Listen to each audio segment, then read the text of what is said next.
Step away from the mat, old man. You're too old to fight. Trevor Vance blocked Elijah's path and smirked at the students watching. You hear me? This isn't a place for people who need help tying their shoes. Elijah stayed still. I'm only here to watch. Trevor laughed and slapped the wall beside him. Watch from the parking lot, then. You're making my academy look like a retirement home. Don't put your hands on me. Elijah's voice stayed low. Trevor shoved 2 fingers into Elijah's chest. Or what? You'll complain to your nurse? The room went quiet. Trevor leaned closer. One push, and you'll be on the floor begging somebody to call an ambulance. Elijah didn't flinch. Trevor had no idea the quiet man in front of him was a legendary Marine who had spent a lifetime dropping dangerous men before they even saw him move. Before we go any further, comment where in the world you are watching from, and make sure to subscribe because tomorrow's story is one you don't want to miss. The fluorescent lights buzzed overhead at Ironway Martial Arts Academy, casting harsh shadows across the worn blue mats. Friday night meant open sparring, and the converted warehouse space hummed with nervous energy. Parents lined folding chairs against the brick walls, phones out, ready to capture their kids' moments of triumph or embarrassment. Students stretched and shadow-boxed, stealing glances at the center mat where Trevor Vance held court. Elijah Brooks stood near the back wall, his weathered hands clasped behind him. His gray hair was cut military short, and his brown skin showed the deep lines of a man who'd seen too much sun and carried too much weight. At 60, he moved with careful precision, each step deliberate. His dark eyes stayed fixed on the spectacle unfolding before him. Trevor commanded the space like a carnival barker. 32 years old, built lean and athletic, he wore his black belt like a crown. His GI top hung open, showing off his chest, and his voice boomed across the academy as he addressed his phone mounted on a tripod. "What's up, Ironway warriors? Friday night fight night is live." Trevor's grin was all teeth and ego. "Who's ready to see some real martial arts action?" The live stream chat exploded with fire emojis and cheering comments. Trevor's follower count had been climbing steadily, each humiliating video drawing more viewers hungry for drama.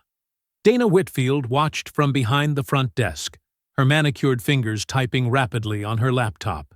At 43, she dressed like success even when the bank account said otherwise. Her blazer was pressed, her smile practiced, and her eyes constantly calculating. The upcoming sponsor showcase next month could save Ironway from bankruptcy, but only if Trevor kept generating buzz. "Remember, everyone," Dana announced, her voice cutting through the chatter. "Next month's showcase will determine our future partnerships. Tonight's energy needs to carry forward." Jordan Ramirez sat cross-legged on the mat's edge, his thin frame folded in on itself. At 17, he looked younger, all knees and elbows and nervous energy. His brown eyes darted between Trevor and the exit, calculating escape routes he'd never have the courage to use. For 3 months, Trevor had used him as a punching bag during demonstrations, always careful to frame it as teaching opportunities. Trevor selected his first victim, a stocky 14-year-old named Mike, who tried to refuse. "Come on, Mike. Don't make me look bad in front of my online family." Trevor's laugh had sharp edges. "Just a friendly demonstration." Mike shuffled onto the mat, his face pale. Trevor danced around him, throwing light strikes that gradually became harder. Each impact drew winces from the crowd and delighted comments from the live stream. "See how he's dropping his guard?" Trevor narrated, landing a solid body shot that doubled Mike over. "This is what happens when you don't listen to instruction." The parents shifted uncomfortably, but nobody spoke up. Ironway was the only martial arts school in Millbrook, and Trevor's credentials were real, even if his methods were questionable. Elijah watched the performance with the stillness of deep water. He'd come here because Marcus had trained in this same space 8 years ago, back when the previous owner ran it with dignity and respect. Tonight was the anniversary of his son's death, and Elijah had nowhere else to feel close to him. Trevor finished humiliating Mike and scanned the room for his next target. His eyes swept past nervous students, anxious parents, and landed on the quiet figure against the back wall. "Well, well," Trevor's voice dropped into theatrical confusion. "Looks like we got someone who took a wrong turn." The livestream chat immediately picked up on his shift in focus. Comments flooded in, asking who the old man was. Trevor's grin widened as he read them. Jordan's stomach clenched. He'd seen that look before. Trevor was about to make someone's night miserable, and the old man in the corner had no idea what was coming. Dana looked up from her laptop, sensing opportunity.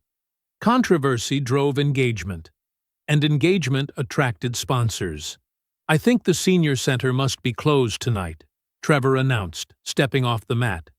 His bare feet slapped against the cold concrete as he walked directly toward Elijah, his voice carrying across the suddenly quiet academy. "Hey there, Grandpa. You lost?" The live stream exploded with laughing emojis. Trevor stopped 3 feet away from Elijah, close enough that his voice would carry clearly to his phone's microphone. His chest puffed out with practiced arrogance, feeding off the crowd's nervous laughter. "You're too old for this." The room held its breath.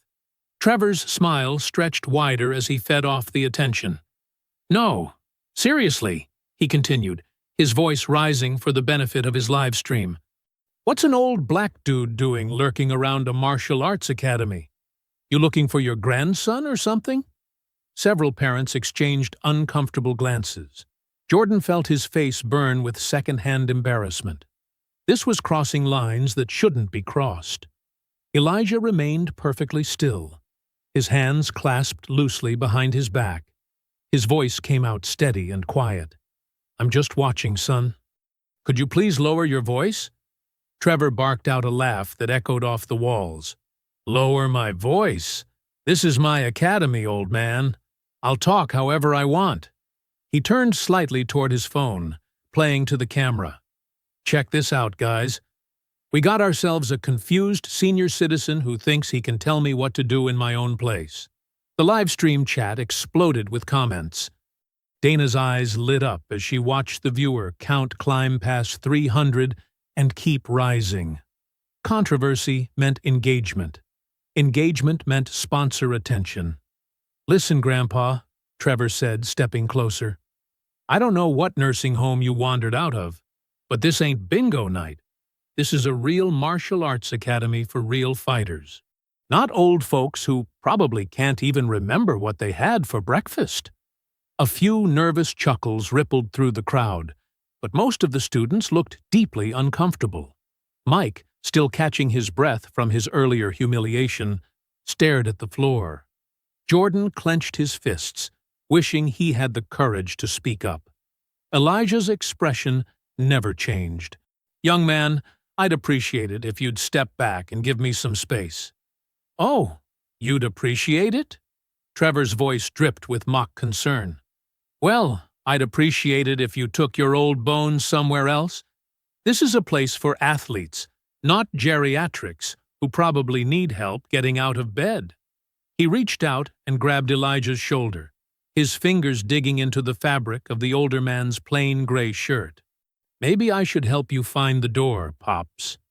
The room went dead silent except for the hum of the ventilation system and the soft beeping of phone notifications from Trevor's live stream.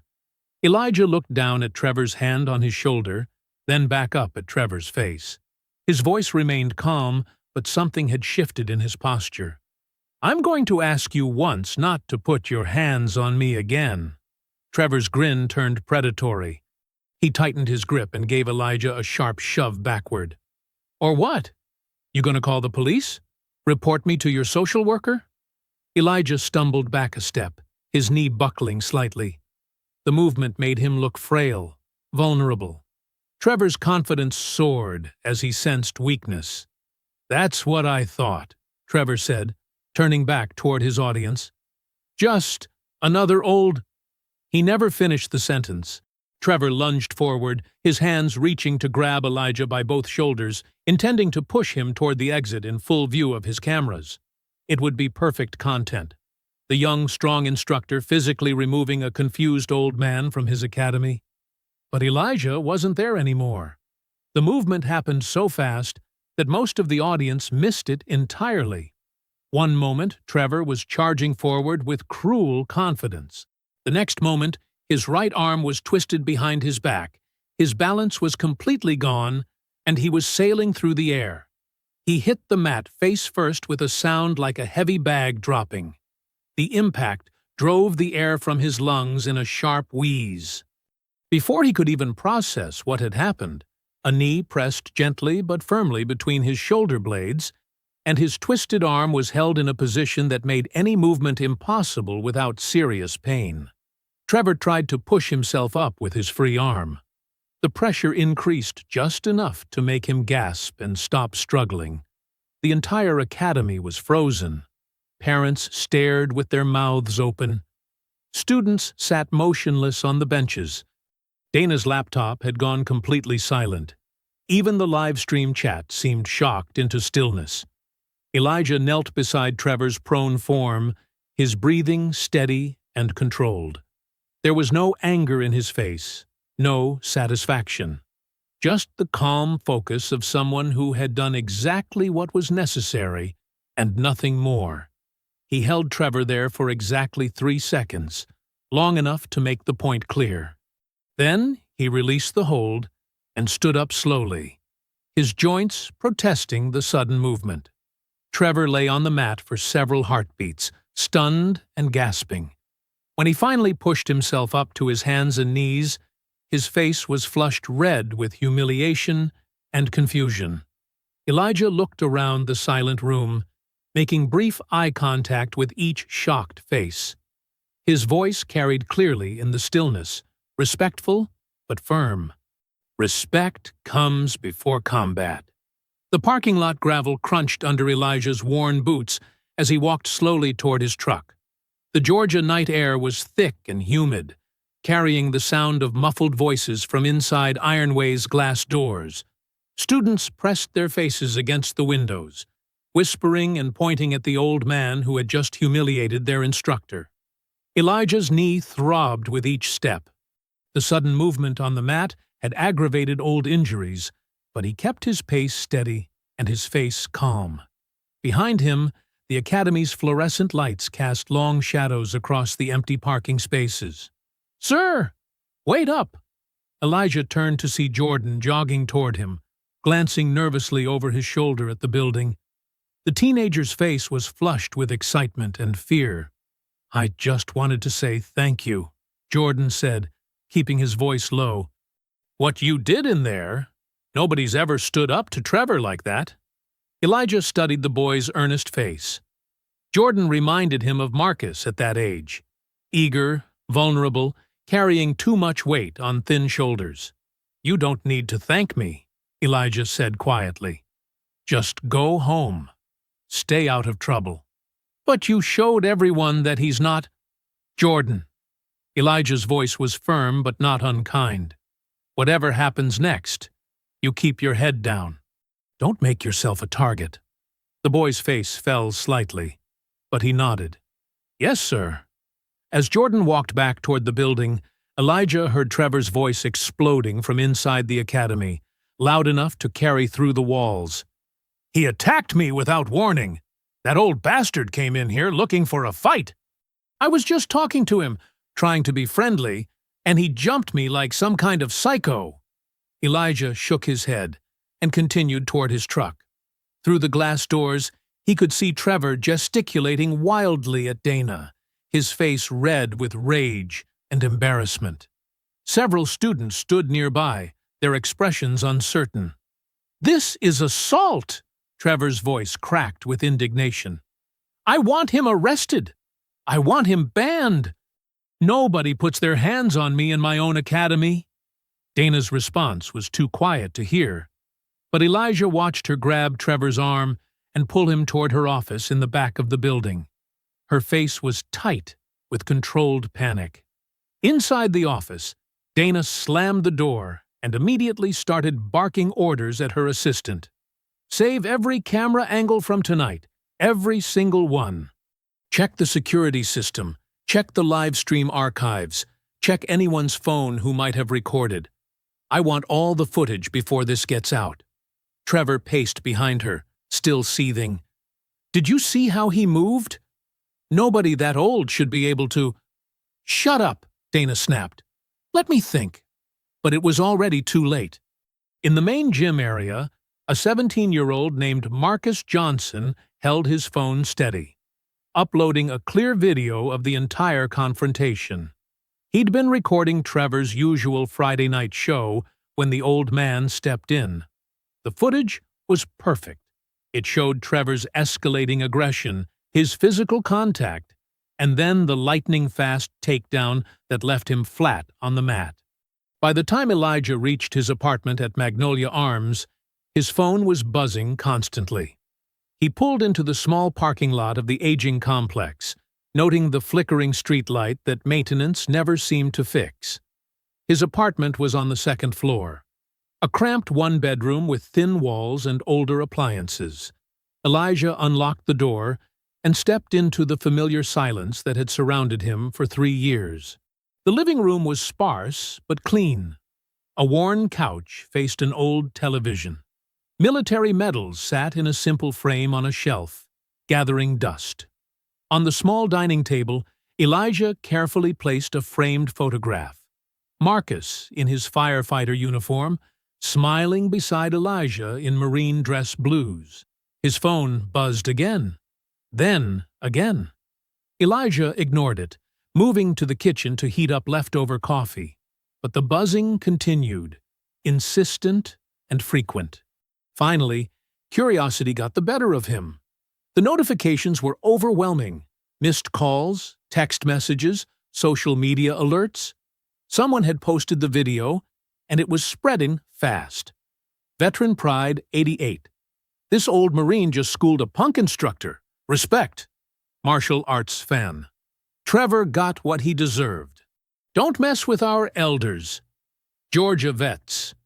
This is what happens when you disrespect a warrior. Comment after comment praised Elijah's restraint and skill.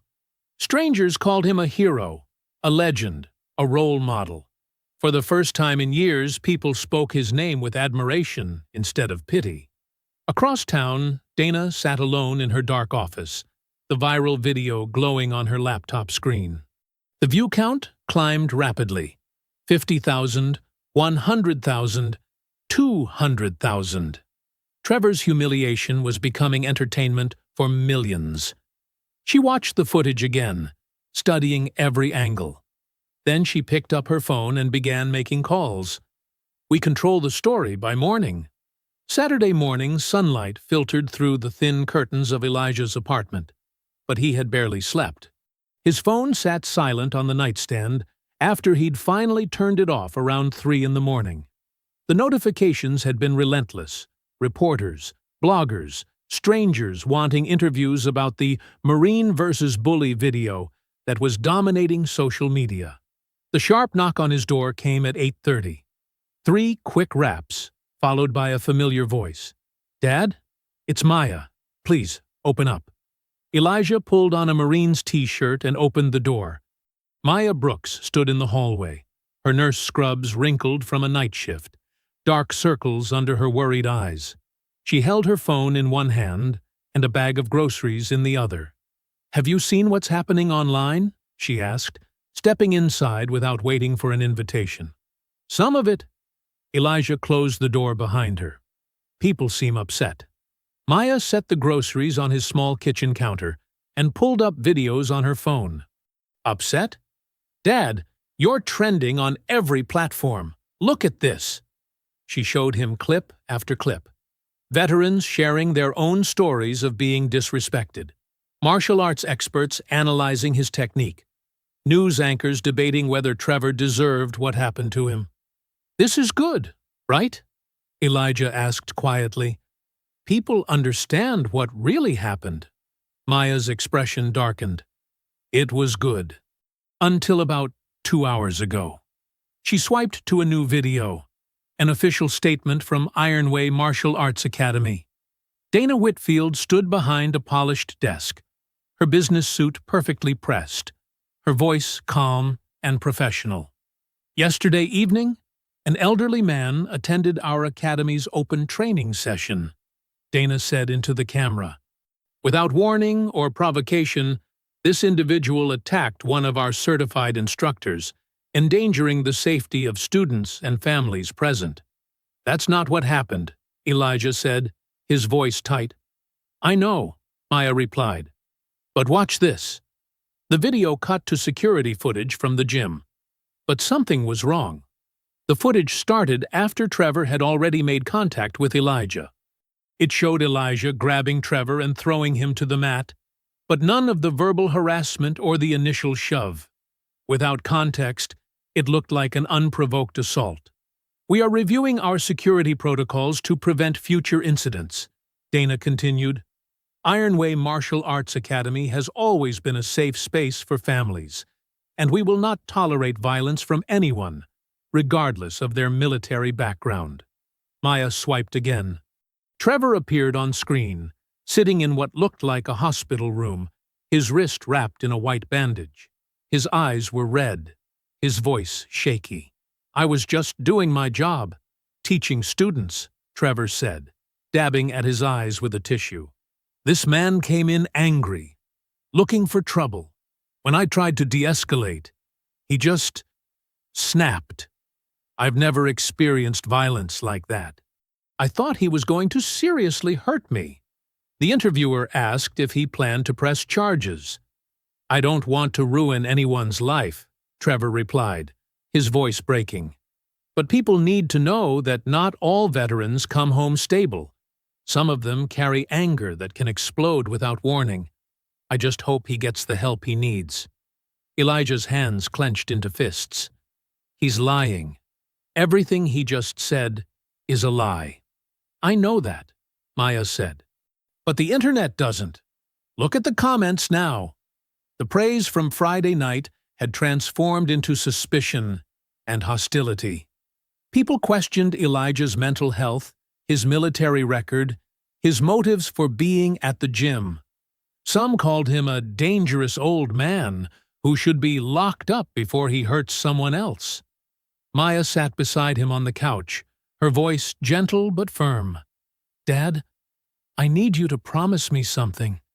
Don't get pulled deeper into this mess. Don't do interviews. Don't respond online. Don't try to defend yourself publicly. It'll only make things worse. Elijah stared at the photo of Marcus on his dining table.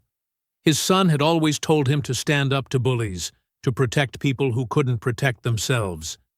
But now, the bullies had lawyers and cameras and the power to twist truth into lies. What if I just let them win? He asked quietly. Then you stay safe, Maya said, and that's what matters most to me.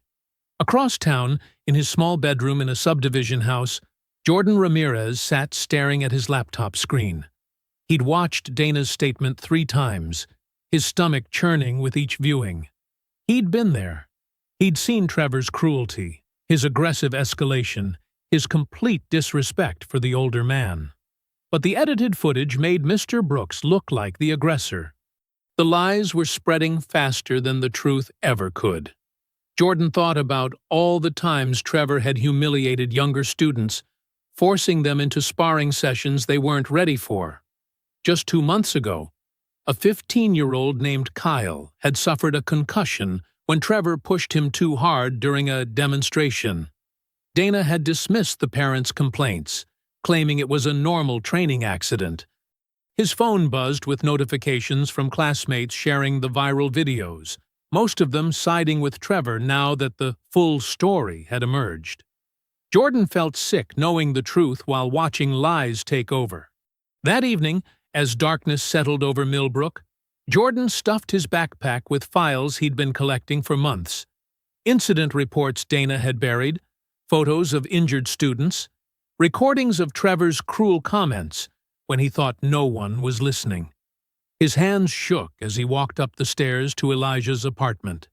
The hallway smelled of old carpet and cooking grease. He raised his fist to knock, then hesitated. If he did this, there would be no going back. Dana and Trevor would know exactly who had betrayed them. But if he stayed silent, the lies would win. Jordan knocked on the door, carrying his backpack full of gym files and fear. Elijah opened the door to find Jordan shifting his weight from foot to foot, clutching a worn backpack against his chest. The kid's face was pale, his eyes darting between Elijah and Maya, like he expected someone to chase him down the hallway. "Jordan?" Elijah stepped aside. "What are you doing here?" "I need to tell you something," Jordan said, his voice barely above a whisper. "About what really happens at Ironway." Maya looked up from the couch, her nurse instincts immediately reading the teenager's distress. "Come in, sweetheart. You look like you're about to pass out." Jordan entered the small apartment, his sneakers squeaking against the linoleum. He set his backpack down carefully, like it contained explosives. "Mr. Brooks, what they're saying about you online, it's all lies." "I know," Elijah said simply. "But lies spread faster than truth. Not just about Friday night." Jordan's hands trembled as he unzipped the backpack. "About everything. Trevor's been bullying students for months, not training them, hurting them. And Dana lets it happen because she's scared of losing sponsors." Maya leaned forward.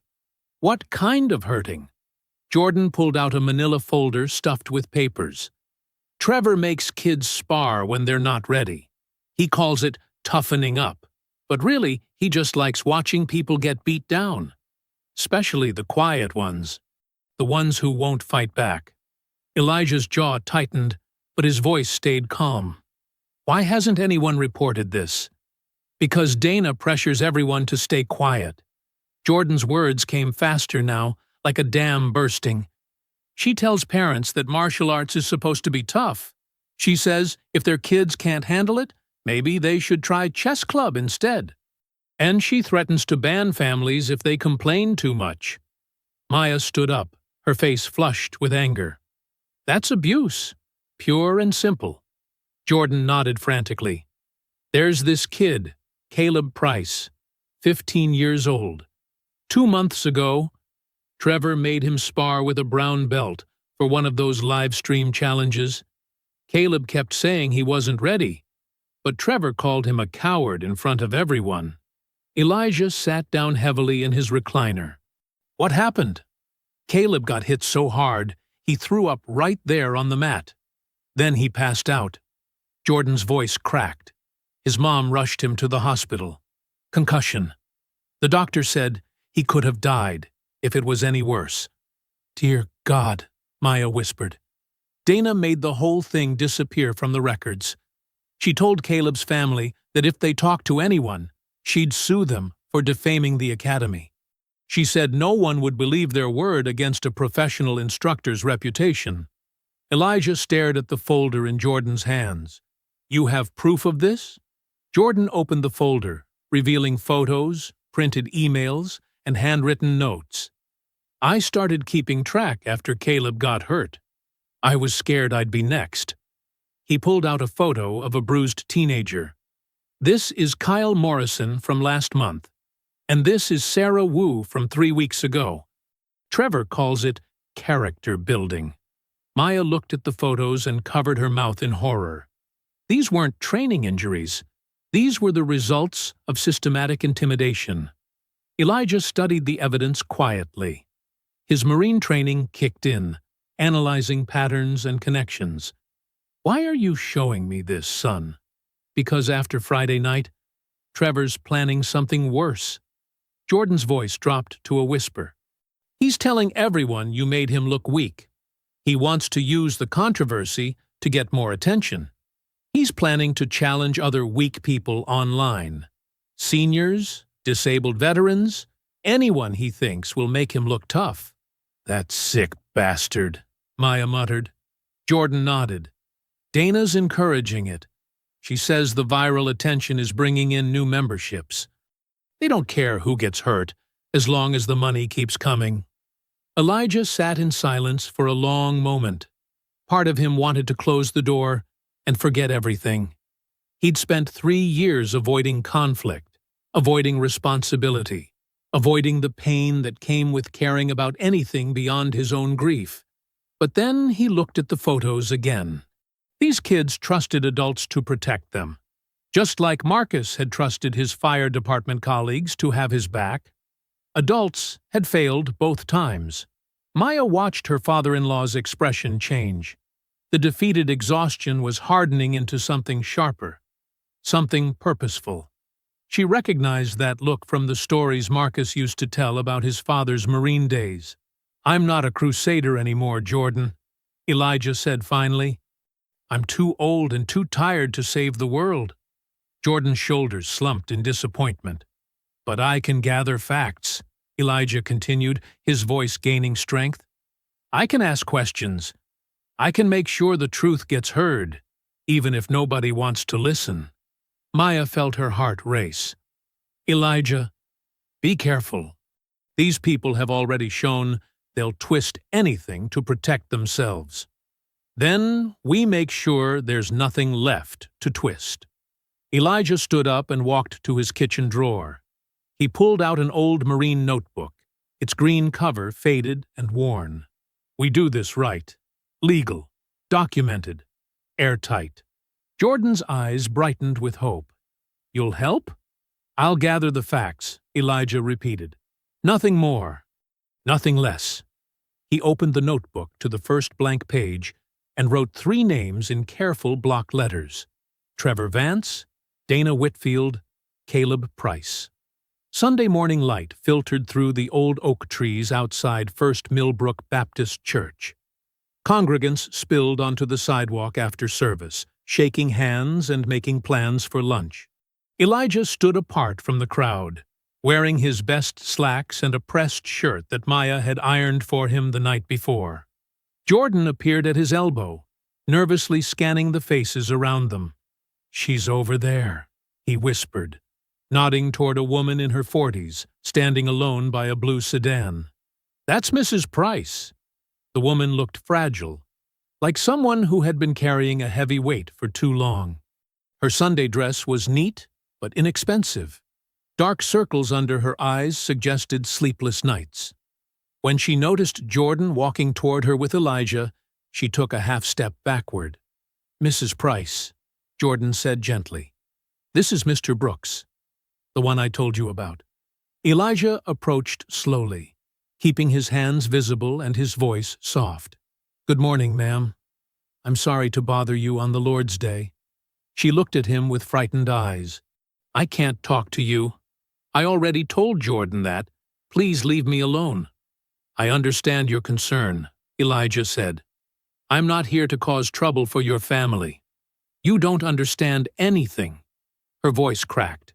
"You have no idea what these people are capable of, what they'll do to protect themselves." Jordan stepped closer. "Mrs. Price, other kids are getting hurt, just like Caleb did." "Stop!" She held up her hand. "Don't say his name out here. Not where people can hear." Elijah studied her face. This wasn't just fear. This was terror. Someone had made her afraid to even speak her son's name in public. "Ma'am, I spent 30 years in the Marines," he said quietly. "I know what it looks like when good people are being bullied into silence." Mrs. Price's composure cracked slightly. "You think this is about being brave? You think I should just stand up and speak out because it's the right thing to do?" "I think you're already being brave," Elijah replied, "just by getting up every morning and taking care of your boy after what happened to him." Tears welled up in her eyes. She glanced around nervously, making sure no one was close enough to overhear. "They said if I talked, they'd sue us for defamation. Said they had video of Caleb starting the fight himself." "Did he start the fight?" Elijah asked. "He's 15 years old," she whispered. "He weighed 130 pounds. Trevor Vance is a grown man. How could my baby start anything with him? Jordan's hands clenched into fists. Tell him what really happened. Mrs. Price shook her head frantically. I can't. The settlement papers. What settlement papers? Elijah asked. She looked around again, then leaned closer.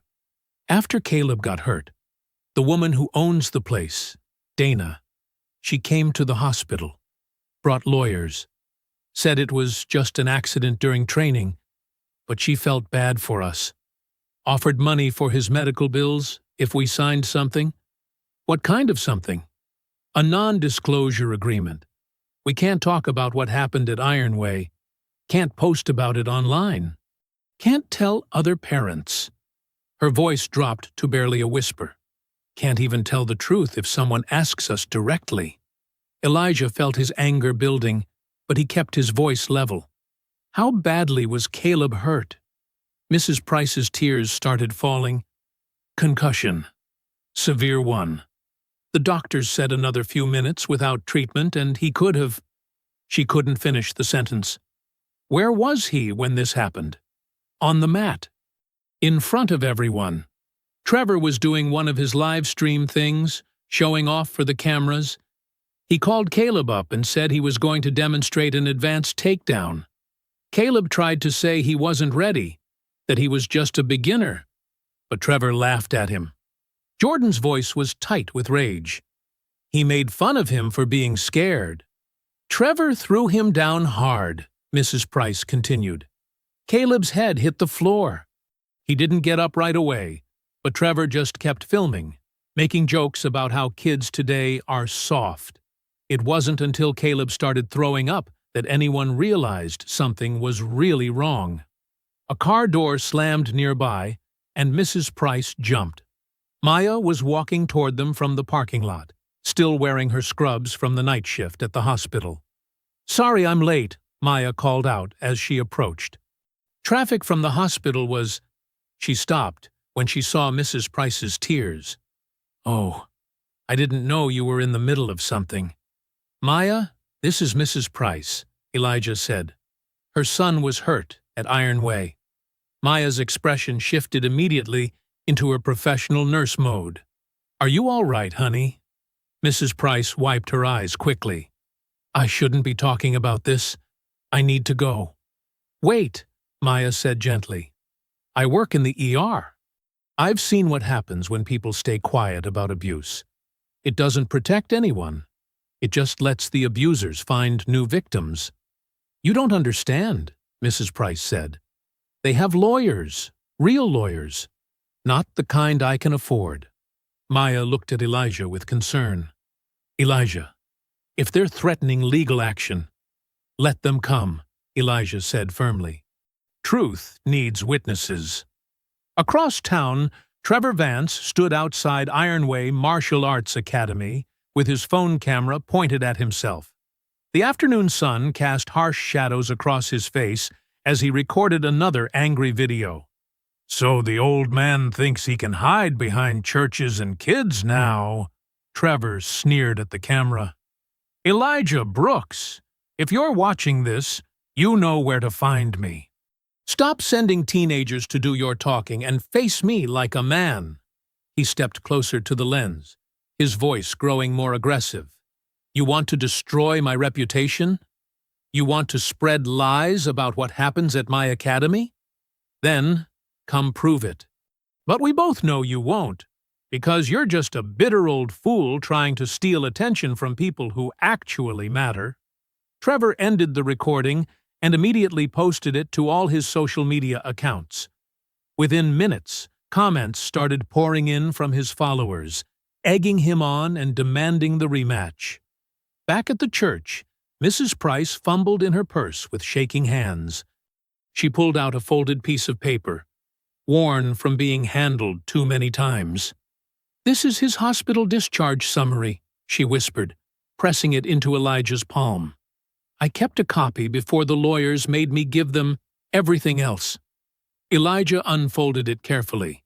The medical terminology was clinical, but the severity was unmistakable. Severe concussion. Extended observation. Cognitive rest prescribed for weeks. Mrs. Price leaned closer, her voice barely audible. There are more families. Other kids who got hurt and scared into silence.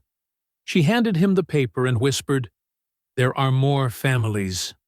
Sunday afternoon brought a gentle warmth to Millbrook Community Park.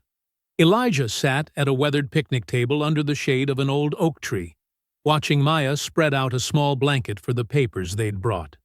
Jordan paced nervously nearby, checking his phone every few seconds. "They'll come," Jordan said for the third time. "Mrs. Henderson promised she'd be here." Maya looked up from organizing the documents. "Elijah, are you sure this is the right approach? Meeting in public like this?" "Better than hiding," Elijah replied. "Truth doesn't grow in shadows." A silver Honda pulled into the parking lot. An elderly woman with careful steps approached their table, followed by a younger man carrying a manila folder. "Mr. Brooks?" The woman's voice was steady but cautious. "I'm Ruth Henderson. This is my nephew David." Elijah stood and offered his hand. "Thank you for coming, Mrs. Henderson." She sat across from him, her posture rigid with years of practiced dignity. "Jordan said you wanted to hear about what happened to me at Ironway." "Only if you're comfortable sharing," Elijah said. Mrs. Henderson's eyes hardened. "Comfortable? No. But necessary. Yes." She opened her purse and pulled out a folded piece of paper. "I joined Ironway 6 months ago. My doctor said martial arts might help with my balance and strength after my hip replacement." David leaned forward protectively. "Aunt Ruth, you don't have to." "Yes, I do." Mrs. Henderson's voice cut sharp. "Trevor Vance humiliated me in front of the entire class. Called me Grandma Shuffles when I couldn't keep up with the younger students. Said maybe I should try water aerobics instead of real fighting." Maya's face flushed with anger. "He said that to you."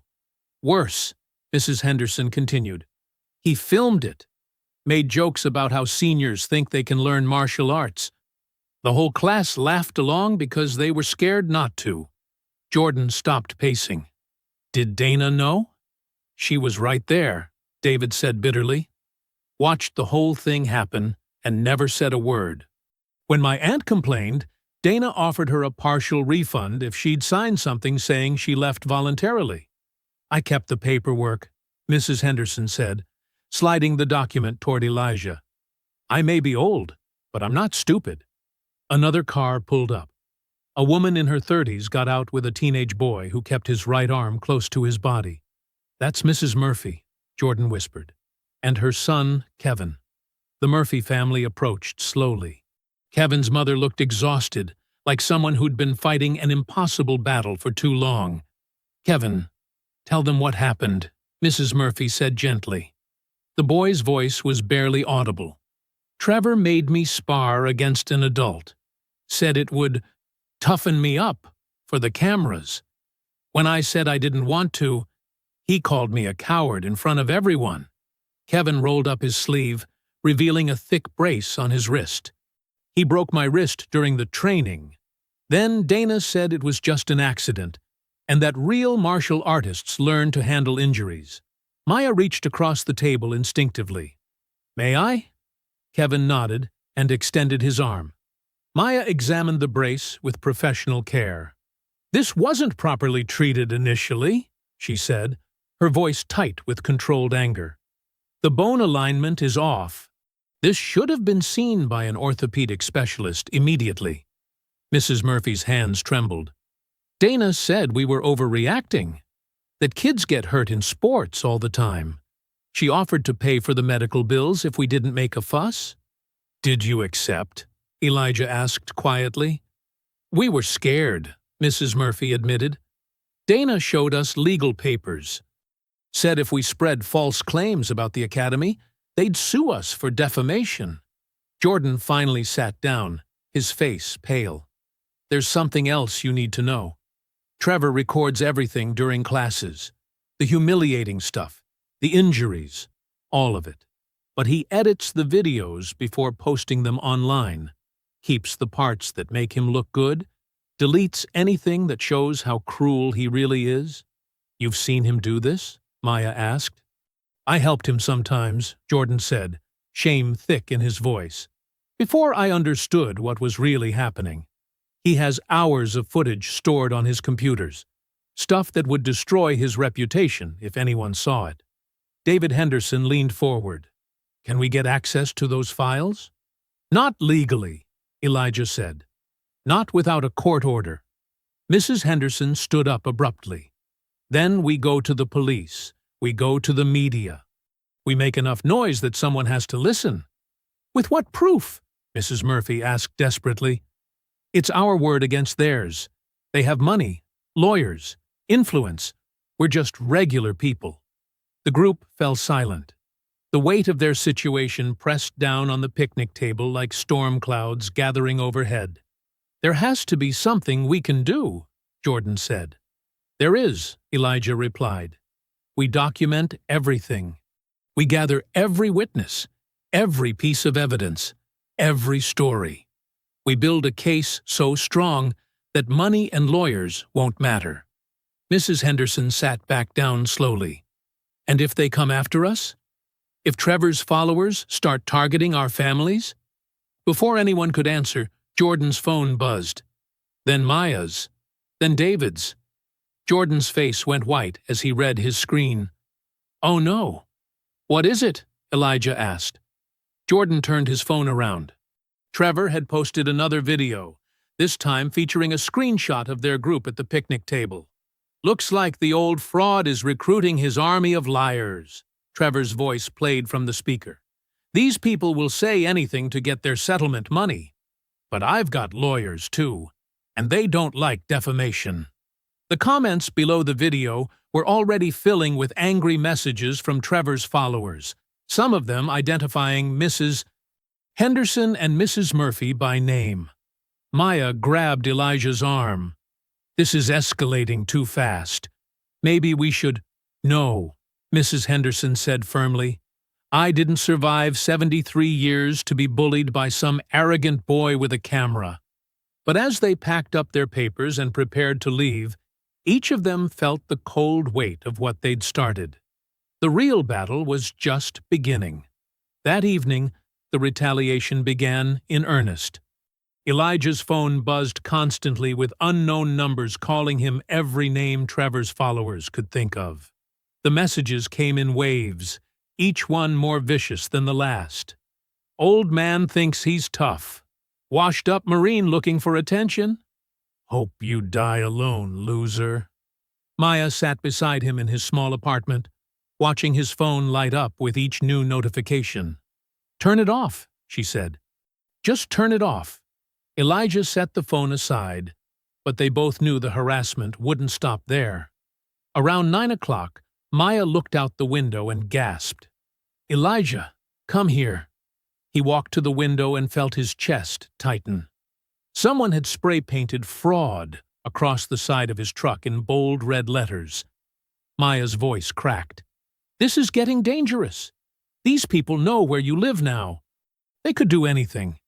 Elijah stared at the vandalism, his jaw set firm. They want me scared. Well, I'm scared, Maya said. And you should be too. This isn't just about you anymore. Jordan's family could get hurt. Mrs. Henderson could be targeted. Are you willing to put all these people at risk for your pride? The question hung in the air like a physical weight. Elijah had asked himself the same thing a dozen times already. Maybe you're right, he said quietly. Maybe this has gone far enough. A soft knock interrupted them. Elijah opened the door to find Jordan standing in the hallway, his eyes red-rimmed and desperate. I saw your truck, Jordan said. This is my fault. I should have stayed quiet. I should have minded my own business like everyone else. The boy's voice broke completely. Now, Mrs. Henderson is getting harassing phone calls. Kevin Murphy's mom is afraid to leave her house, all because I couldn't keep my mouth shut. Elijah looked at Jordan's face, saw the guilt eating him alive, and made his decision. "Jordan," he said firmly, "look at me." The boy raised his head. "This isn't your fault. This is what bullies do when they're cornered. They lash out. They try to make good people feel guilty for speaking truth." Maya stepped closer. "Elijah, think about what you're saying." But Elijah was already moving toward his closet, pulling out a bucket and some rags. "Where are you going?" Maya asked. "To wash my truck," Elijah replied. "And tomorrow, we do this properly."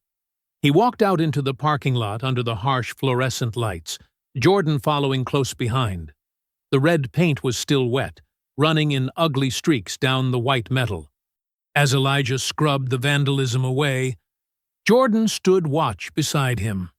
"Tomorrow, we do this properly," Elijah repeated, his voice carrying the weight of a promise that couldn't be broken. Monday morning light filtered through the thin curtains of Elijah's apartment at Magnolia Arms. He sat at his small kitchen table, surrounded by handwritten notes and printed emails from the families who had contacted him over the weekend. The coffee maker gurgled in the background as he organized witness statements into neat piles. Maya arrived at 7:30, still wearing her hospital scrubs from the night shift. Dark circles shadowed her eyes, but she carried 2 steaming cups of coffee and a bag of donuts from the gas station. "You look like you didn't sleep," she said, setting the coffee beside his elbow. "Had work to do." Elijah gestured at the papers spread across the table. "Mrs. Henderson sent me contact information for 3 more families, all with similar stories." Maya picked up one of the handwritten notes and read it silently. Her expression grew darker with each line. "This boy was only 14, she whispered. "Trevor made him spar against a 20-year-old for the cameras." "Dana called it character building," Elijah replied. "The parents complained, but she offered them free classes to keep quiet." Maya sat down across from him, her coffee untouched. "Elijah, this is bigger than we thought. If there are this many incidents, there might be criminal charges involved. Shouldn't we be talking to the police instead of collecting statements ourselves?" Elijah pulled out his phone and scrolled to a contact he hadn't called in months. "I need to talk to someone first. Someone who understands how to fight battles the right way." He dialed the number and waited. After 3 rings, a gruff voice answered. "Brooks, you old devil. I saw the video. Figured I'd be hearing from you eventually." "Ray." Elijah felt his shoulders relax for the first time in days. "I need advice." "About time. Give me 20 minutes. "I'll be right over." Sergeant Ray Dunlap arrived exactly 20 minutes later, wearing faded jeans and a Marine Corps Veterans Association t-shirt. He was Elijah's age, but built like a brick wall, with calloused hands and sharp gray eyes that missed nothing. Ray hugged Maya like family, then studied the papers on Elijah's table with military precision. "Hell, Brooks. You've got enough evidence here to shut down half the gyms in Georgia." He picked up Mrs. Henderson's statement and shook his head. "But collecting witness statements isn't the same as building a legal case. You know that, right?" "I know it," Elijah said.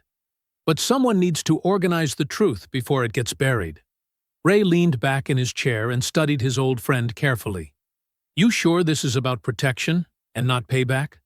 "Because that video made you look like a hero, and heroes sometimes get addicted to the spotlight." Maya nodded in agreement. "Ray's right. You've been different since Friday night. More energetic, more focused. Are you sure you're doing this for the right reasons?" Elijah met both their gazes steadily. "When I was overseas, we had a saying, protect the mission, protect each other. These kids are the mission now. Trevor is hurting them. Dana is covering it up. If I don't act, who will?" Ray's expression softened. "Fair enough. But pride can ruin a righteous cause faster than bullets ruin body armor. You need to fight smart, not hard. That's why I called you." After Maya left for her shift at the hospital, Ray helped Elijah organize the statements into a proper timeline.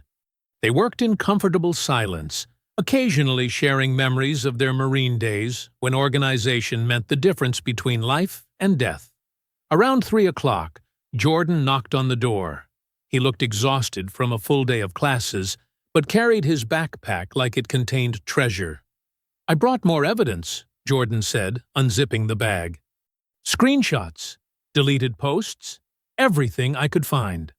The three of them spread the new materials across Elijah's living room floor, marking every injury, deleted video, and complaint with colored pens on a large piece of poster board. "Here's the pattern," Ray pointed to the timeline. "Trevor escalates right before Dana's sponsor meetings. The worse the injury, the bigger the payout to keep families quiet." Maya returned from her shift around 6 and found them hunched over the evidence board like generals planning an invasion. She watched Elijah stand up from the floor and noticed him favor his right leg. "How long have you been limping?" she asked. "I'm fine." "That's not what I asked." Her voice carried the authority of someone used to patients who lied about their pain. "When was your last medical appointment?" Elijah avoided her eyes. "I've been busy." Maya checked her phone and found his missed appointment reminder from the previous Thursday. "You skipped Dr. Martinez? Again?" "It can wait." "No, it can't." Maya's voice rose. "You're 60 years old with combat injuries and arthritis. Your tremors are getting worse. I've watched you grip your coffee cup with both hands to keep it steady." Jordan looked between them, sensing the tension. Ray set down his pen and watched Elijah carefully. "My body doesn't get to decide my usefulness," Elijah said quietly. "Not when kids are getting hurt." "Your body keeps you alive," Maya shot back. "Without it, you can't help anyone." Before the argument could continue, Jordan suddenly straightened up from his position on the floor. He was holding his laptop, staring at the screen with wide eyes. "I found something," he said, his voice barely above a whisper. "Look at this old Ironway live stream thumbnail." He turned the laptop toward them. The image showed Trevor mid-kick during a sparring demonstration. But in the blurred background, barely visible behind Trevor's shoulder, a smaller figure was collapsing to the mat. "That's Caleb," Jordan breathed. "Caleb Price falling down. This proves the whole thing was filmed." Monday evening at Millbrook Public Library felt like enemy territory. The fluorescent lights buzzed overhead while Elijah and Jordan hunched over two public computers in the back corner, away from the curious stares of college students and evening visitors. Jordan's fingers moved across the keyboard with the speed of someone who had grown up online. "Most people don't know that live stream clips get automatically cached on backup servers," he explained, pulling up a complex web interface. "Even when Trevor deletes the original videos, pieces survive in other places." Elijah watched the screen intently, trying to follow Jordan's navigation through forums, mirror sites, and social media archives. The boy moved through digital spaces like Elijah once moved through hostile territory. Carefully, purposefully, always watching for traps. "There," Jordan whispered, pointing at a thumbnail image. Someone reposted a 15-second clip from Trevor's deleted live stream. "Look at the date. That's the day Caleb got hurt." The video quality was poor, compressed through multiple uploads and downloads, but the audio was clear enough to make Elijah's jaw tighten with anger. Trevor's voice came through the small computer speakers. "Come on, Caleb! You're embarrassing yourself in front of everyone. Maybe martial arts isn't for soft kids like you." The camera showed Caleb, a thin 15-year-old with nervous energy, backing away from Trevor's aggressive advance. The boy's face was flushed with humiliation and fear. "I don't want to spar today," Caleb said quietly. "My head still hurts from last week." Trevor laughed cruelly. "Your head hurts? What are you, 5 years old? Get on the mat or find a new gym." Jordan paused the video and pointed to the background. Through the office window, Dana Whitfield stood watching the entire exchange. Her arms were crossed, and she made no move to intervene as Trevor continued his verbal assault. "She's not just ignoring it," Elijah said, his voice tight with controlled rage. "She's watching it happen." Jordan restarted the clip. Trevor shoved Caleb toward the center of the mat, then immediately launched into an advanced combination that the teenager had no chance of defending against. The final frames showed Caleb crumpling to the ground, his head striking the mat with a sickening thud. The video ended abruptly. "Dana didn't just cover up the abuse afterward," Elijah said, staring at the frozen screen. "She witnessed the whole thing and let it happen." Jordan's hands shook as he copied the video file to a flash drive. "This changes everything. She can't claim she didn't know if we have proof she was watching." They worked quickly to download additional cached files, screenshots, comments, partial videos that had been mirrored before Trevor's deletion spree. Each piece of evidence painted a clearer picture of systematic abuse, disguised as training. The library's closing announcement echoed through the building as they packed up their materials. Jordan tucked the flash drive into his backpack, like it contained nuclear codes. "We need to get this to the right people," Elijah said, as they walked toward the exit. "Police first, then maybe a lawyer who specializes in—" The automatic doors slid open, and Elijah stopped mid-sentence. Trevor Vance stood in the parking lot between two older men Elijah didn't recognize. Both looked like former students, built thick and aggressive, wearing Ironway Academy shirts that stretched tight across their chests. "Well, well," Trevor called out with a twisted smile. "Look who's been playing detective." Jordan instinctively moved closer to Elijah, but tried to project confidence he clearly didn't feel. "We're just leaving, Trevor. Move out of the way." "I don't think so." Trevor stepped forward, his companions flanking him like backup dancers. "See? Word gets around when people start asking questions about our academy.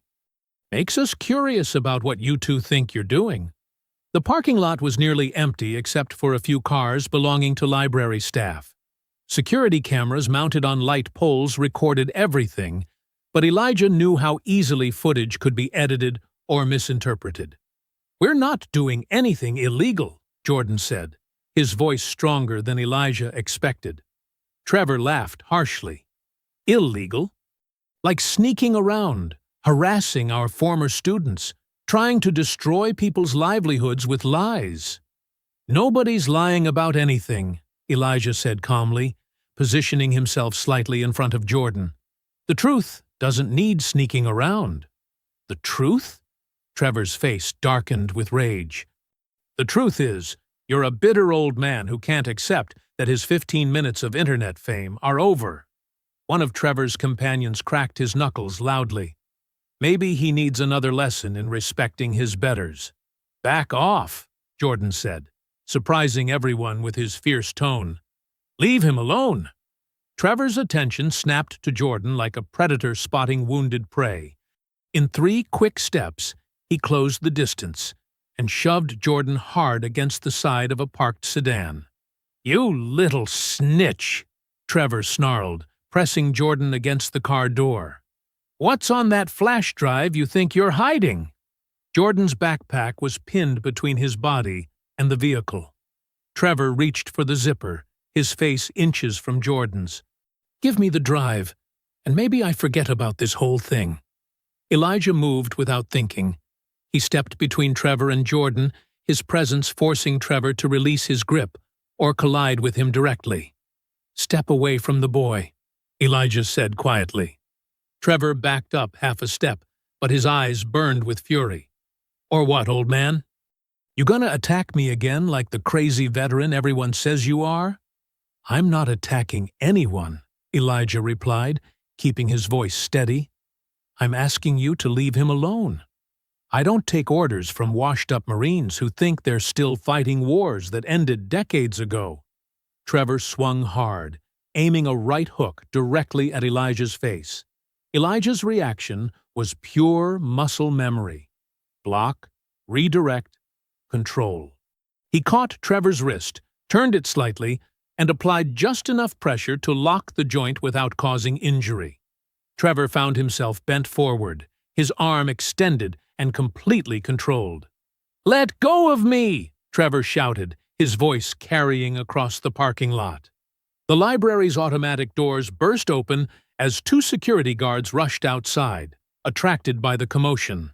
Behind them, several library patrons and staff members gathered to watch. Elijah immediately released Trevor and stepped back, hands visible and empty. Trevor straightened up, rubbing his wrist dramatically, and turned toward the growing crowd of witnesses with a satisfied smile. "Now I've got witnesses saying you attacked me again." The Millbrook Veterans Hall smelled like old coffee and floor wax, but Elijah had never felt more hopeful walking into a meeting. Tuesday morning sunlight streamed through tall windows as folding chairs filled with familiar faces. Maya sat beside him, still in her scrubs from the night shift. Jordan clutched a notebook full of carefully written talking points. Ray Dunlap stood near a portable whiteboard, pointing at a hand-drawn timeline of events. "The self-defense fundraiser is brilliant," said Mrs. Price, Caleb's mother. "Seniors and teenagers learning together. It shows what Ironway should have been." "Channel 7 wants to interview you this afternoon," added Mr. Rodriguez, whose daughter quit Ironway after Trevor mocked her accent. "The reporter says this story represents everything good about standing up to bullies." Jordan raised his hand nervously. "I want to speak at the fundraiser. Tell people what really happened to students like Caleb." Elijah nodded with quiet pride. "You sure about that? Once you go public, there's no taking it back." "I'm sure," Jordan said, his voice stronger than Elijah had ever heard it. "People need to know Trevor hurt kids for internet views." Ray tapped the whiteboard with a marker. "We've got the Veterans Hall reserved for Saturday. Local businesses donated equipment. 3 martial arts schools offered instructors. The mayor's office sent a letter of support." "How much money are we talking about?" Maya asked. "Enough to fund free classes for 6 months," Mrs. Price replied. "Plus, scholarships for kids who can't afford private lessons."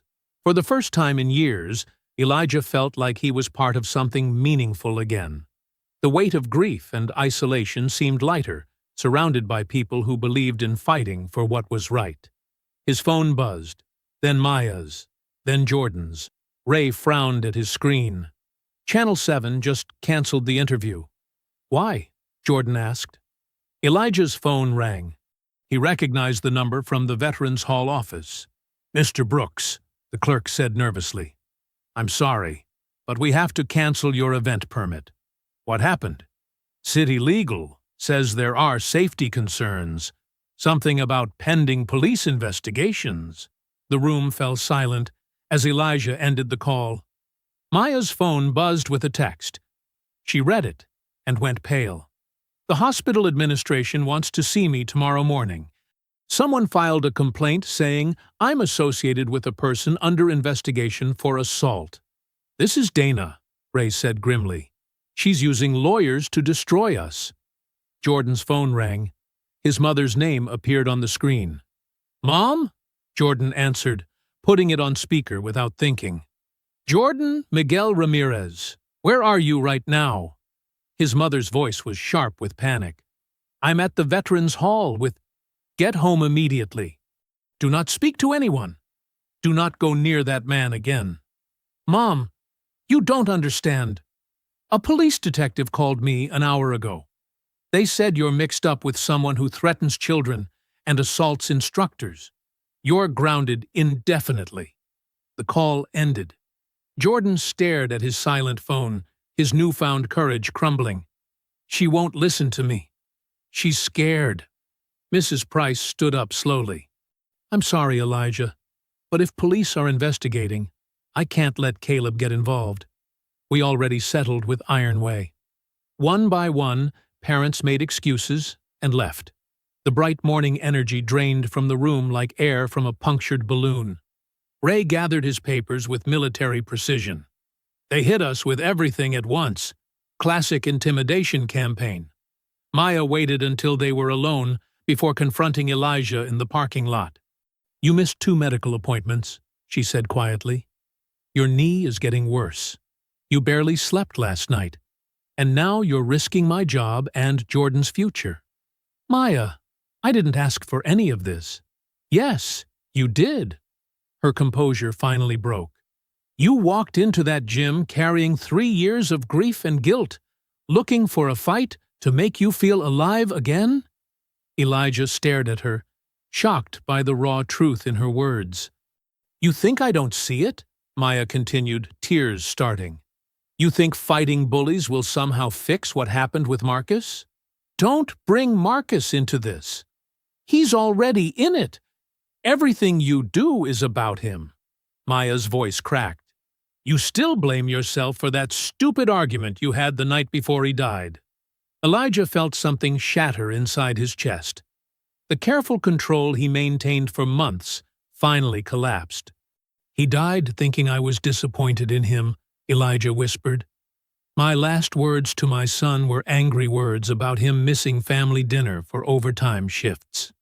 Maya softened, reaching for his arm.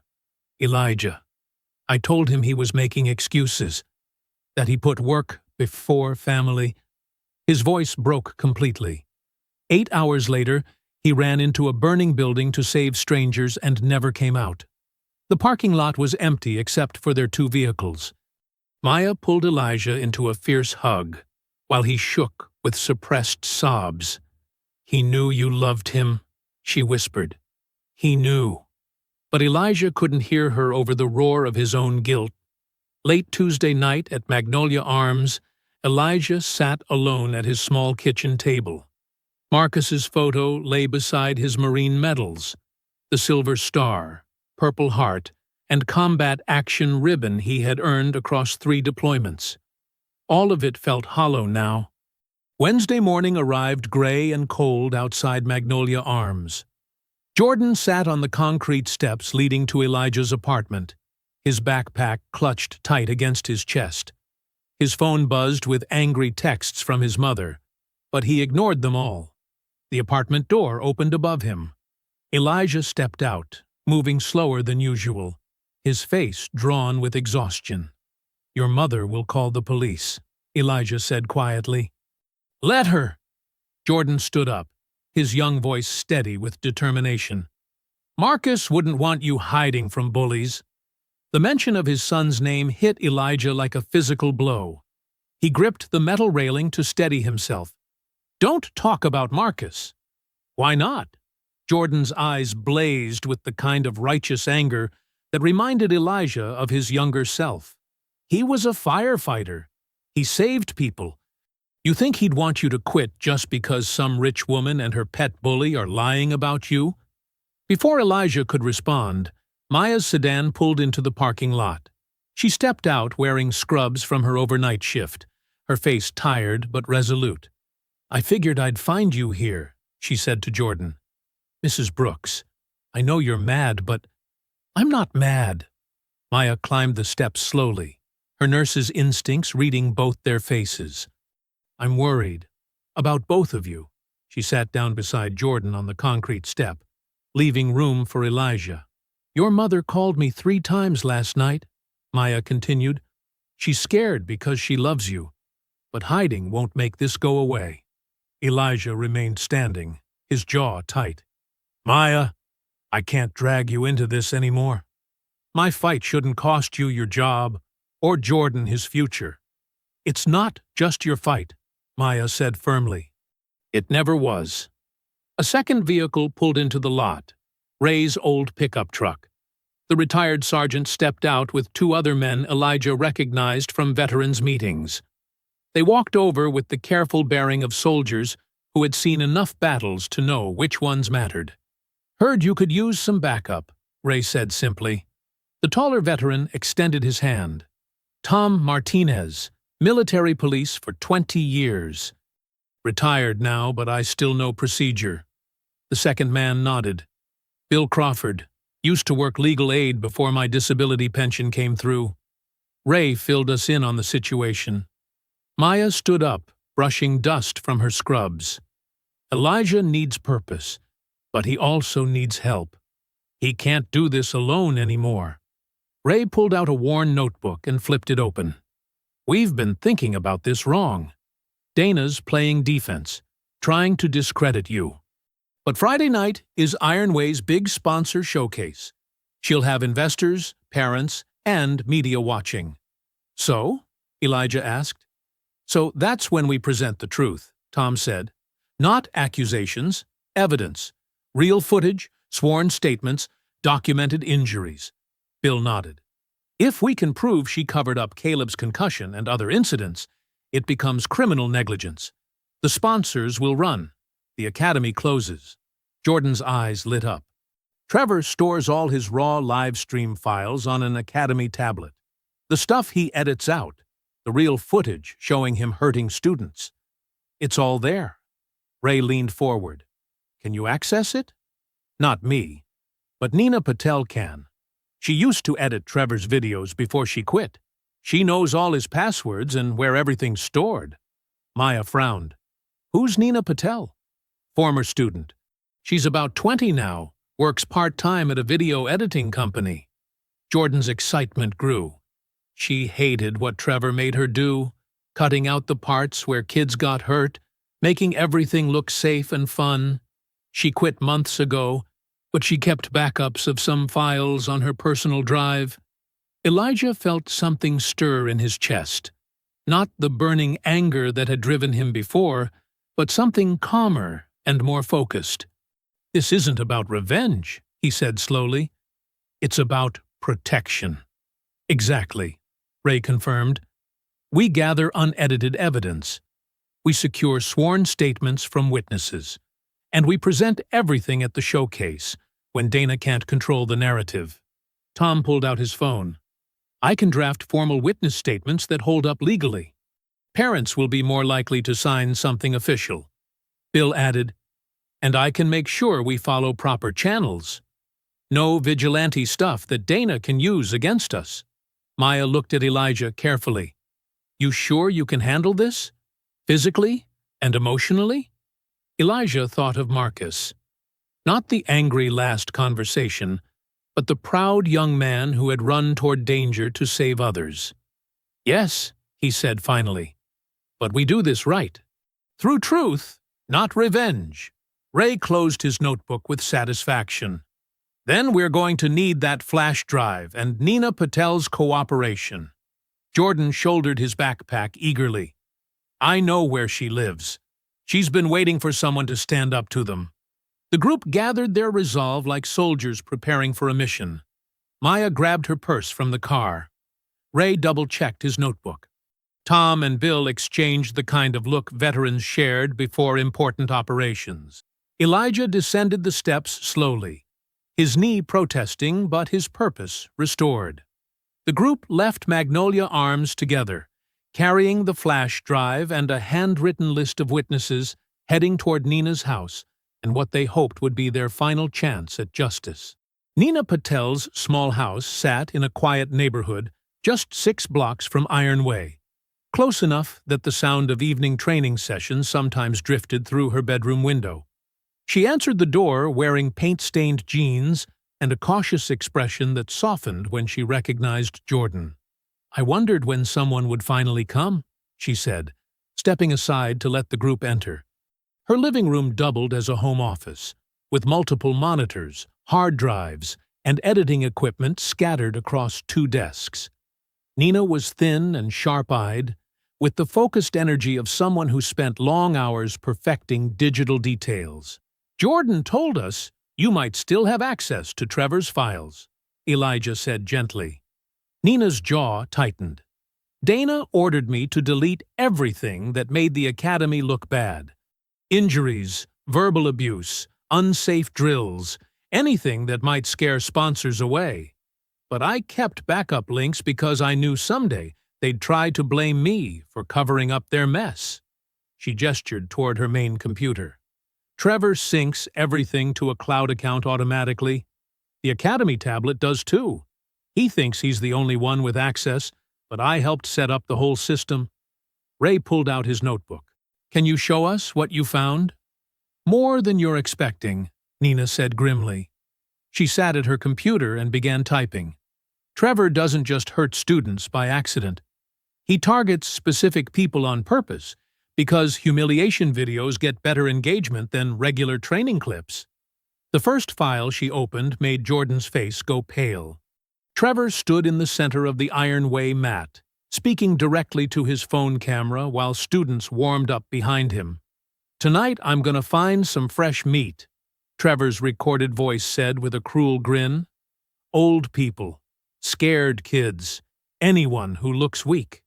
The internet loves watching bullies get what they deserve, but they love watching fake tough guys get humbled even more." Maya's hand covered her mouth. "He's planning it." Nina clicked to another file. This one showed Trevor practicing his fake injury routine after sparring sessions, rolling on the ground and groaning dramatically, while Dana watched from the office doorway. "This was 2 months ago," Nina explained. "He'd been getting complaints about being too rough, so Dana told him to act hurt whenever someone fought back. Make the other person look like the aggressor." Elijah watched silently, his hands resting calmly on his knees, but his eyes burned with controlled fury. The worst clip came next. Trevor stood over a teenage boy who was clearly dazed and struggling to stand after a hard takedown. Instead of helping, Trevor kept filming. "Come on, champ," Trevor's voice taunted from the speakers. "Get up and show everyone you're not a quitter."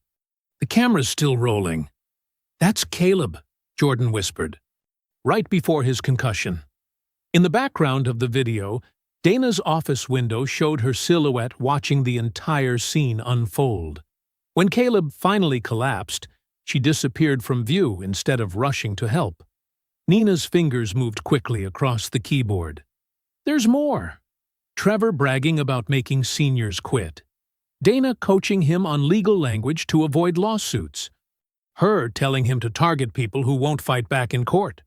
Ray took detailed notes, while Tom and Bill studied each file with the methodical attention of men who understood evidence chains. Maya pulled out her phone. "I'm calling Rebecca Martinez," she said. "She's a reporter at Channel 7. I helped her daughter in the ER last year, and she owes me a favor." "Good thinking," Ray said. "We need media present when this comes out." Nina opened the Academy's event calendar on another screen. The showcase is Friday night. Dana's invited 3 major sponsors, the city council, and half the police force for crowd control. She's planning to use Elijah's controversy as proof that Ironway maintains discipline and safety. Elijah finally spoke. "She's going to be disappointed." "This is perfect timing," Tom added. "Public venue, official witnesses, sponsors already concerned about their reputation." Nina began organizing files into folders labeled with timestamps and witness names. Each clip was more damning than the last. Trevor mocking elderly members until they quit. Dana instructing staff to hide injury reports. Raw footage of the takedown showing Trevor's aggressive approach and Elijah's defensive response. "How many files total?" Bill asked. 47 video clips, dozens of audio recordings, and email chains going back 8 months. Nina looked up from her screen with grim satisfaction. Plus, financial records showing hush money payments to at least 6 families. She hit print, and pages began emerging from her printer with methodical efficiency. File names, timestamps, witness identification, and legal evidence categories filled each sheet. Maya finished her phone call. "Rebecca will be there Friday with a camera crew. She's very interested in a story about veteran discrimination and institutional cover-ups." Nina lifted the completed file index from her printer and held it like a weapon. "This doesn't just clear Elijah," she said quietly. "This buries them." Friday evening arrived with the kind of Georgia heat that made everything feel heavy and slow. Outside Ironway Martial Arts Academy, bright yellow banners stretched between light poles, announcing the Community Safety and Discipline Showcase. Dana had spent serious money making the event look professional. Folding chairs filled the parking lot in neat rows. A small stage faced the academy's glass front, where the mats were visible through the windows. Cars kept pulling up, parents in their Friday night clothes, city council members checking their phones, 3 men in expensive suits who had to be the sponsors Dana was courting so desperately. Elijah sat quietly in Ray's truck, watching the crowd gather. His knee ached more than usual, but his hands were steady. Maya squeezed his shoulder from the back seat. "You sure about this?" she asked for the 3rd time since they'd left Magnolia Arms. "I'm sure," Elijah said. Behind them, Jordan fidgeted with a folder of sworn statements. Nina clutched her laptop bag like it contained nuclear codes. Mrs. Price stared at the academy windows, her jaw tight with the kind of anger that only comes from watching your child get hurt. 2 more cars pulled into the lot. Tom and Bill climbed out of one, wearing their dress uniforms. 3 more parents from their witness list emerged from the other vehicle. Ray checked his watch. 7 o'clock. Showtime. They walked across the parking lot in a loose group.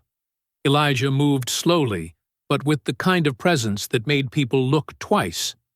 Dana spotted them immediately. Her smile faltered for just a moment before snapping back into place. "Mr. Brooks," she called out sweetly, "how nice that you decided to attend our community event." "Wouldn't miss it," Elijah replied. Dana's eyes swept over the group behind him. She recognized Mrs. Price, and her expression tightened slightly.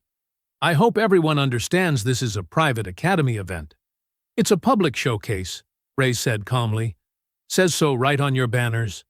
Before Dana could respond, a white van pulled up with Channel 7 news logos on the sides. Rebecca Martinez stepped out with a cameraman, adjusting her blazer and checking her microphone. Dana's face went pale. "I wasn't aware media would be attending." "Community safety is always newsworthy," Rebecca said, walking directly to Maya.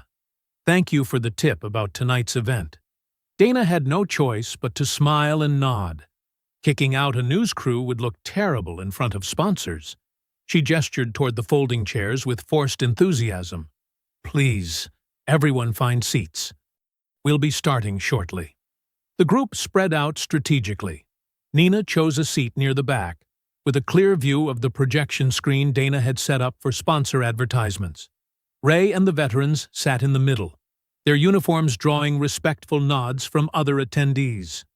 Jordan found a spot where he could move quickly if needed. Inside the academy, Trevor stretched and posed for the gathering crowd. He wore his black belt and a tight-fitting shirt that showed off his build.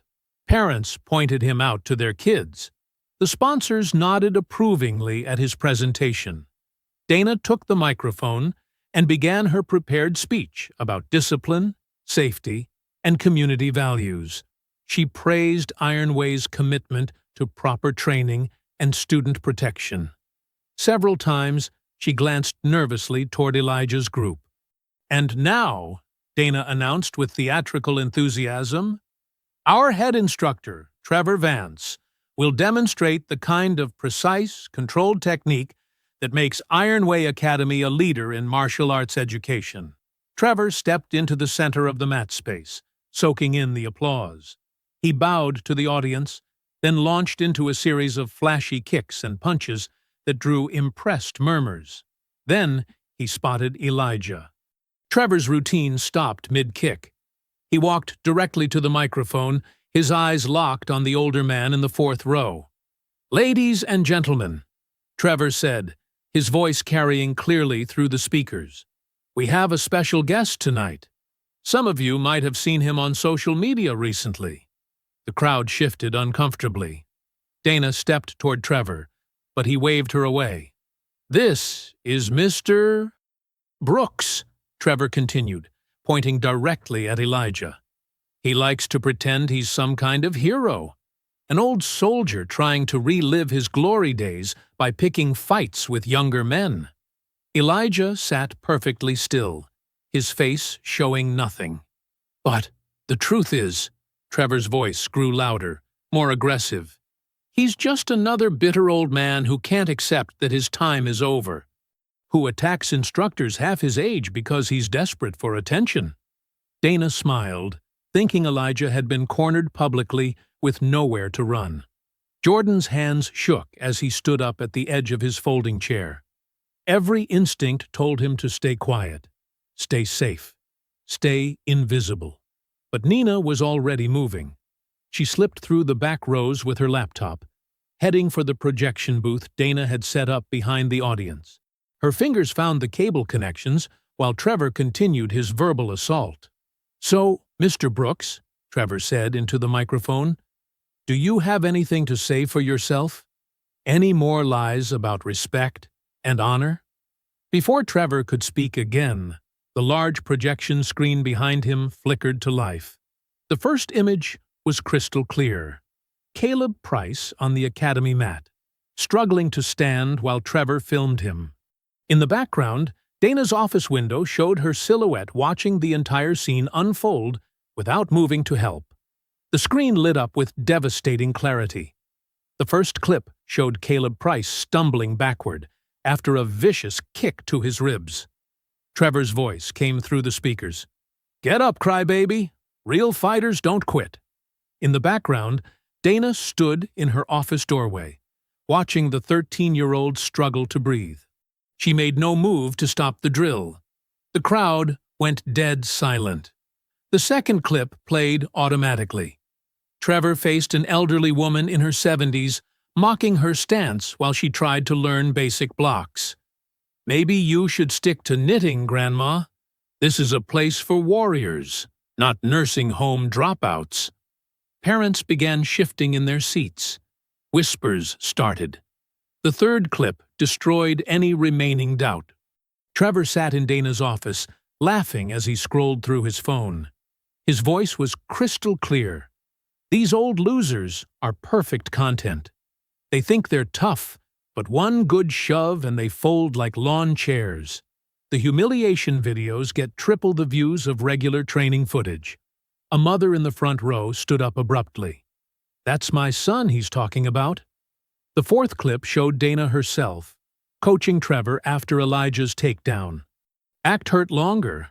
Limp when you walk. Make sure everyone sees you favoring that shoulder. We need him to look dangerous, not heroic." The sponsors stopped taking notes. Their faces turned stone cold.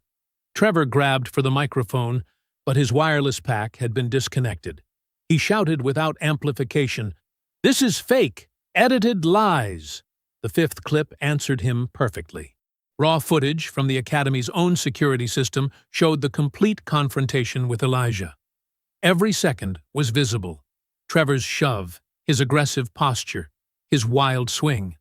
Then Elijah's calm response, measured and precise. No brutality, no revenge, just professional control. "This is not happening," Dana whispered, her face draining of color. The sixth clip played Trevor's voice from just 2 days earlier. "I'm gonna destroy that old bastard's reputation. These military has-beens think they deserve respect just for being ancient. Time to teach him what real fighting looks like." Parents erupted from their seats. "You filmed my daughter crying. That's assault. Where are the injury reports? You lied to us." The sponsors began packing their materials immediately. One businessman spoke into his phone. "Cancel everything with Ironway. Full withdrawal. Immediately." Dana pointed frantically at Nina, who stood calmly near the projection booth. "She hacked our systems. This is theft. Call security." But Ray had already moved. He approached the 2 police officers Dana had hired for crowd control, carrying a manila envelope thick with printed evidence. "Officers, we have documented proof of assault, fraud, and evidence tampering by the business owners." Dana saw the officers examining Ray's documents. She grabbed her purse and headed for the side exit, pushing through confused parents. Trevor's panic exploded into rage. He spotted Jordan near the mat and lunged forward, his face twisted with fury. "You little rat! You destroyed everything!" Elijah rose smoothly from his chair and stepped directly into Trevor's path. "Move, old man!" Trevor screamed, throwing a wild haymaker at Elijah's head.